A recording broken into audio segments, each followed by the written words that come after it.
Ladies and gentlemen, President Frederick.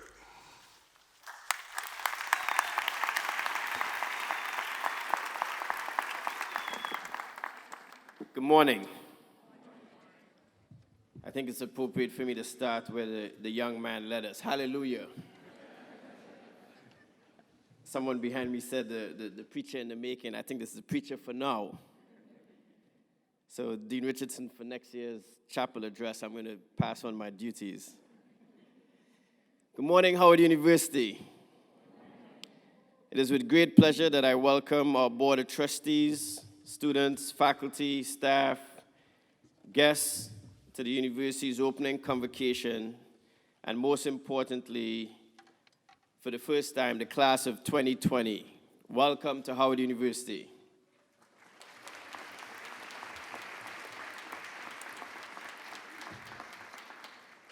We appreciate the choice that you've made in choosing to come to Howard University to continue your education. Today marks the formal opening of Howard University's academic year and the year-long celebration of our sesquicentennial celebration. It is extremely important that we pay attention to the fact that on March 2nd, 1867, a charter approved by Congress started this great journey of this educational giant. But what is important today is that we ensure that that legacy thrives. And as James Baldwin once said, there's never time in the future in which we will work out our salvation.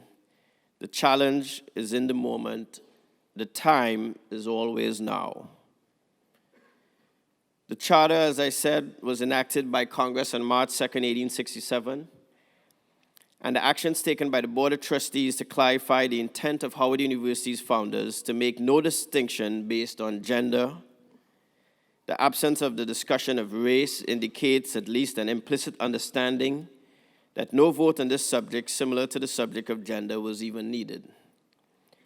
The founders' ambitious outlook was reflected in Howard's first seal and motto, which read, "Equal rights and knowledge for all."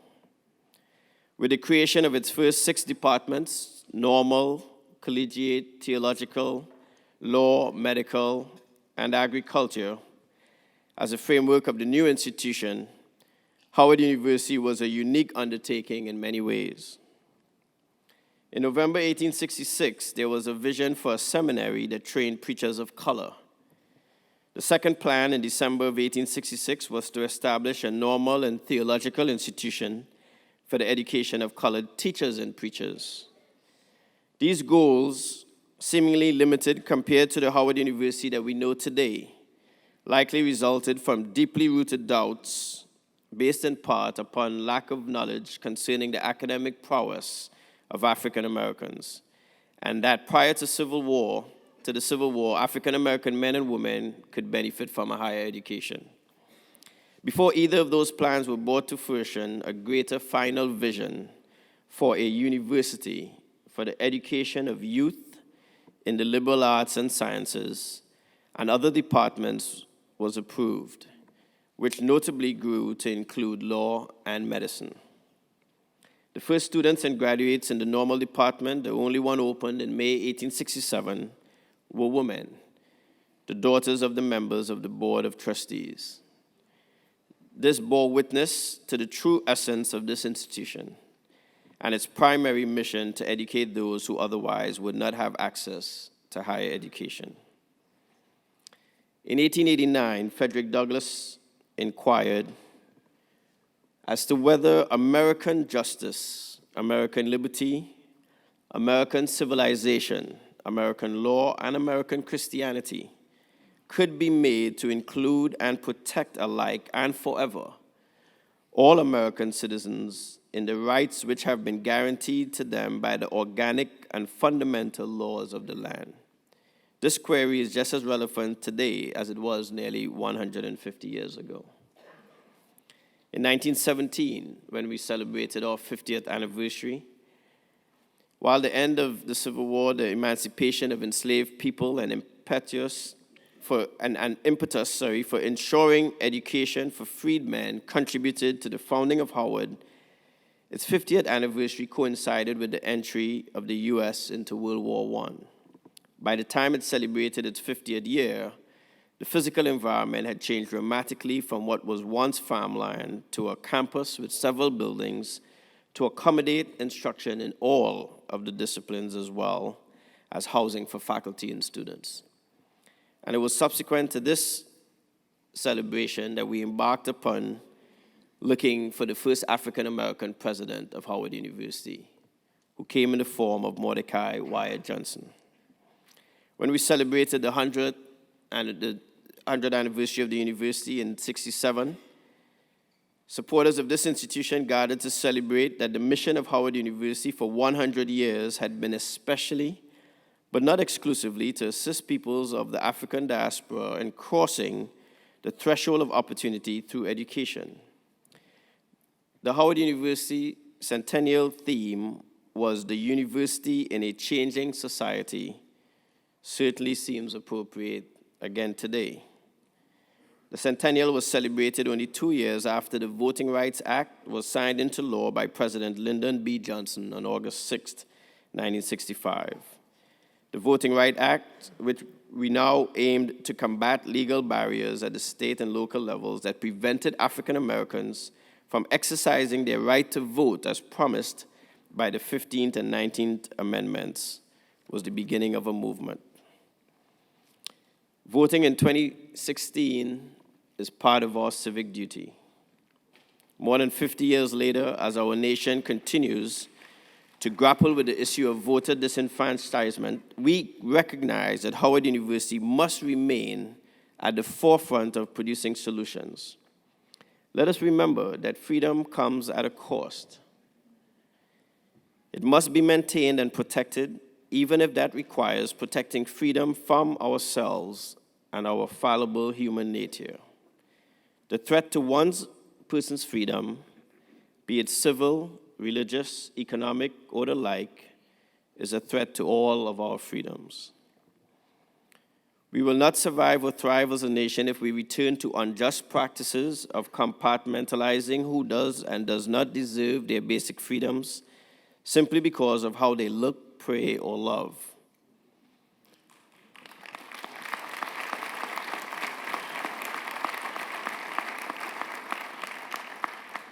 Over time, we have learned that this is wrong and directly undermines democracy. As citizens, we must continue to fight to preserve freedom and progress, lest we regress to the darkness of our former society. As simply put by rapper legend Tupac Shakur, my mama always used to tell me, if you can't find something to live for, you best find something to die for. And death is not the greatest loss in life. No, it's not. The greatest loss in life is what dies in you while you're still alive, standing on the sideline.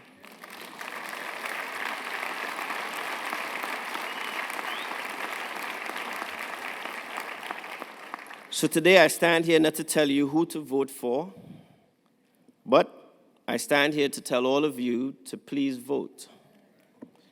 Millennials make up approximately 32% of the U.S. population, second to baby boomers as the biggest group eligible to vote.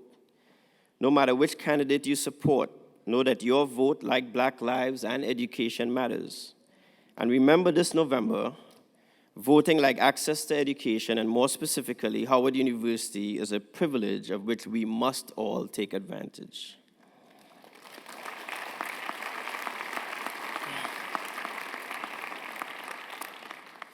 With that in mind, I am going to digress from my prepared script, and I apologize to my team, because I want to acknowledge something, that as a society, we must not hide in the shadows. For too long, as a people, we have been second class, and among ourselves, we shouldn't do that.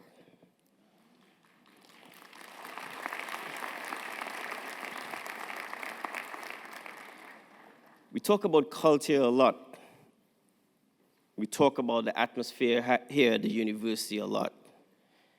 And oftentimes, it's spoken about from an antagonistic point of view, to be quite frank. And we don't recognize that we're all trying to do the best with the privilege that we have, with that primary privilege being Howard University. I got a note last night from yesterday from my university marshal informing me that she was going to sit during the anthem and wanted to know if I needed her to resign or give up her duties today.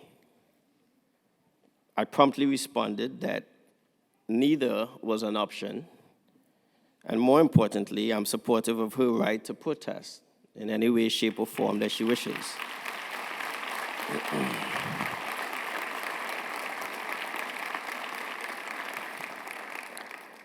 You may not applaud at what I say next. I also was honest with her and told her while I disagree with how she chooses to protest, she has the right to do so. But I'm not sure if it's enough to sit. So I'm going to ask everyone who sat during the anthem to stand and let us recognize you for your capacity to protest, because that was your right and you exercised it.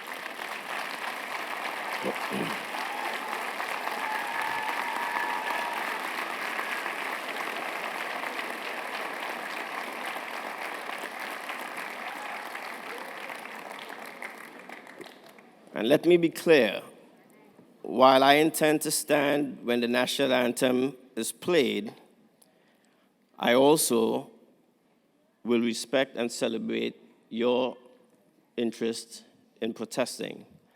But what I would urge you to do is to make sure that that protest doesn't just result in you sitting during the national anthem.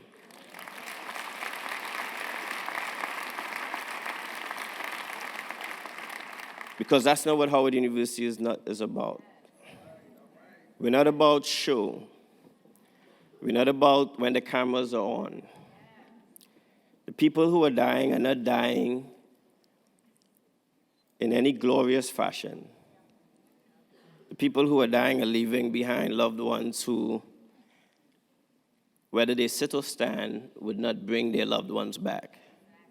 So let's be very clear.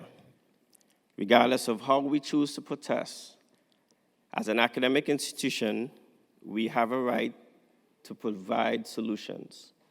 That is our moral obligation.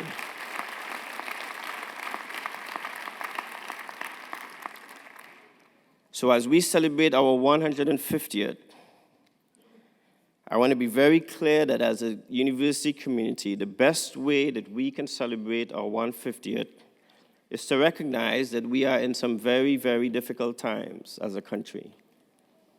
But at the same time, we shouldn't be cynical about the times that we're in.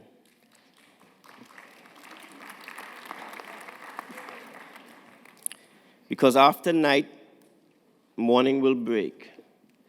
But when it breaks, we should make sure that we are prepared to be counted among those who stood strong and stood right to make sure that the morning that has broken allows for everyone to appreciate the rays of that sunlight, the rays of hope.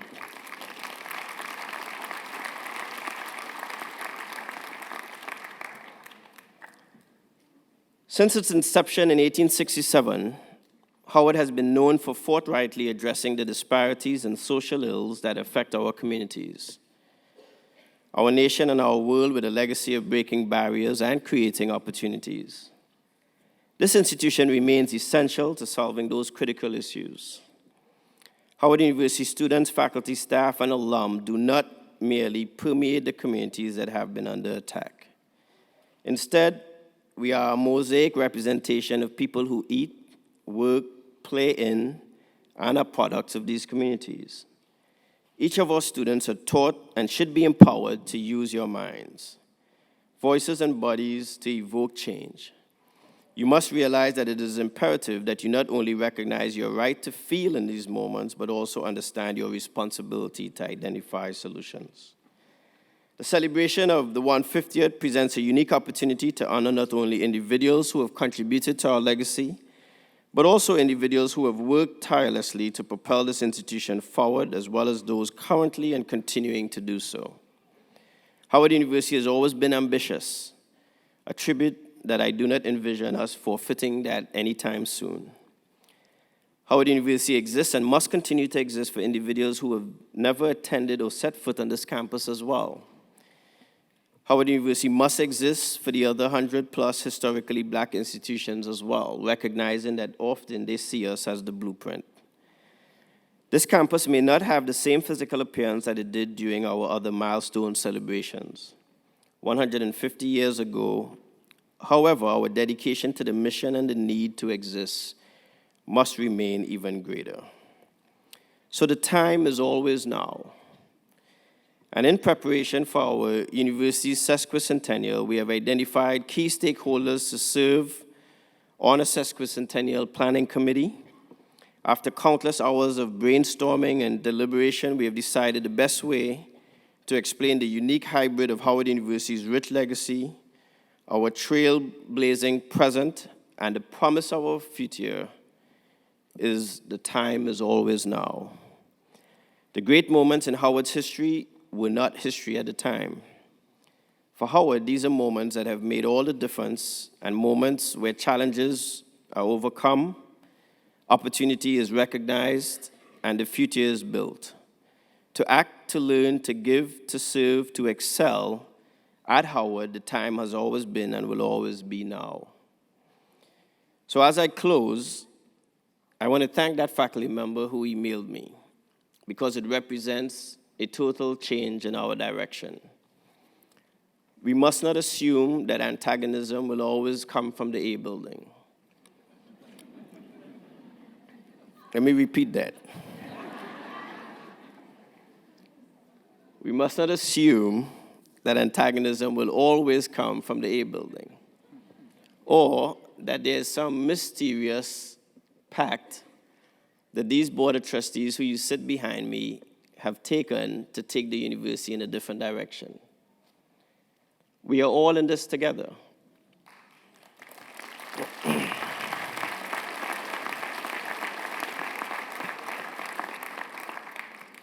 So what I ask of you this morning and for this particular academic year is that we increase and improve that dialogue, that we are willing to ask the tough questions, and also we're willing to hear the tough responses before we make assumptions and give direction.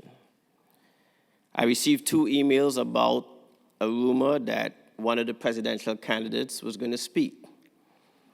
And when I realized we hadn't announced a convocation speaker, I realized that some people probably were disappointed that I was here this morning. I was wondering why there were so many people this morning when I walked in here. Nevertheless, this campus must be a place for discourse and dissent. And let me be very clear. That discourse and dissent, as I have always said, must occur with a specific tone and tenor, because it is the tone and tenor that defines our character, not the nature or the content of the discourse and the dissent. If the tone and tenor of the discourse and the dissent is not of the best of us, it shouldn't occur on this campus, and it will not occur while I'm the president.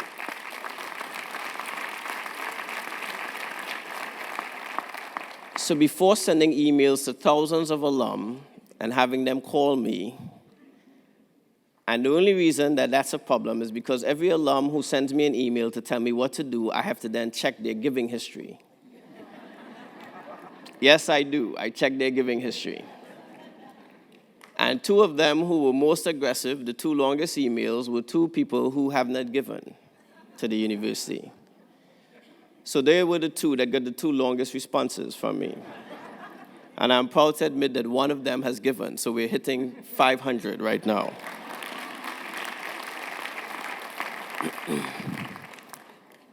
Nothing that we will do without you.